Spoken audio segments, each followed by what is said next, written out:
پشتون حقوق کی تحریک پاکستان کے لیے کیا معنی رکھتی ہے، اس بارے میں ہم بات کریں گے پشاور یونیورسٹی میں بین الاقوامی امور کے پروفیسر اعجاز خٹک سے۔ اعجاز خٹک صاحب، ویلکم ٹو ویو 360۔ یہ جو ایشوز سامنے لے کر آئے ہیں یہ اوور نائٹ تو راتوں رات تو نہیں پیدا ہوئے، لیکن تحریک اب کیوں نمایاں ہو رہی ہے؟ ایسا ہے کہ جیسے آپ نے کہا یہ مسائل یکدم نہیں ہوتے اور یہ تحریک بھی یکدم نہیں ہوئی۔ اس کا سادہ مثال ہے کہ گلاس آہستہ آہستہ بڑھتا ہے مگر چھلکتا آخری 2-3 قطروں سے ہے۔ تو نقیب مسعود کے قتل نے وہ آخری نقطہ تھا، اس سے گلاس بھرا نہیں، گلاس پہلے سے بڑھ رہا تھا۔ بہت سارے نقیب مسعود سے پہلے ہوئے، ہزاروں لوگ اس سے وہ چھلک گیا۔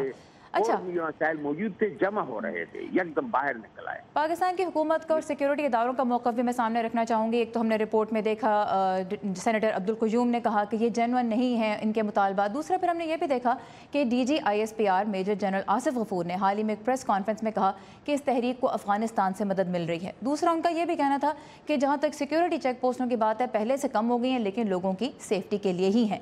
اگر ہم اس میں افغانستان کے رول کی بات کریں، صدر اشرف غنی نے بھی ٹویٹ کی، اس سے بھی مزید سوالات کھڑے ہو گئے۔ افغانستان کا آپ کیا رول دیکھ رہے ہیں اس میں؟ میں سمجھتا ہوں کہ اس میں افغانستان کا ایسا کوئی رول نہیں ہے، ہمیں تو نہیں نظر آ رہا۔ اگر بیان سے رول بنتا ہے تو الگ بات ہے۔ اب دنیا وہ نہیں رہی، سورنٹی کا وہ تصور نہیں رہا۔ ایمنسٹی انٹرنیشنل نے بھی حمایت کی ہے کہ ان کا بھی رول ہے، انہوں نے بھی اٹھایا ہے، تو لوگ کریں گے۔ کوئی اچھے مقصد سے کرتا ہے، برا کرتا ہے، ایک انسانی بنیاد پر کرتا ہے۔ جیسے منظور پشتین نے اسی قسم کے سوال کے جواب میں کہا کہ ان کے حق میں اس کے اپنے صدر کا بیان کیوں نہیں آیا، وہ پہلے آتا تو اوروں کی ضرورت نہیں ہوتی۔ تو یہ ساری دنیا میں لوگ کریں گے۔ یہ بالکل انڈیجنس ایک چیز ہے، اٹھی ہے اور اس سے کوئی انگ نہیں چرا سکتا۔ اچھا، کچھ یہ خبریں بھی گردش کر رہی ہیں کہ بعض پشتون قبائل کو اس موومنٹ سے دور رہنے کے لیے کہا جا رہا ہے، انہیں کہا جا رہا ہے کہ جو اب اگلی جو مارچ 8 اپریل کے لیے ہو رہی ہے تیاری جس کی، اس میں بھی حصہ نہ لیا جائے۔ یہ تحریک کیا کسی اندرونی خلفشار کے باعث ختم ہو جائے گی یا مزید آگے بڑھے گی؟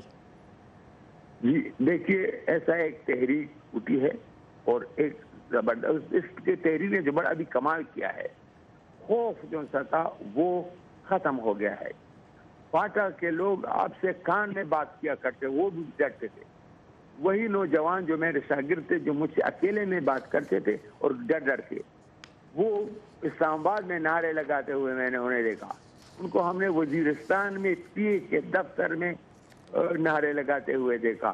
تو اب دبانے کی میرے خیال میں حکومت بھی اتنی عقل ہوگی کہ پروپیگنڈا ادھر ادھر کی باتیں کرے گی مگر سختی نہیں کرے گی تو اس کا مسئلہ بنے گا۔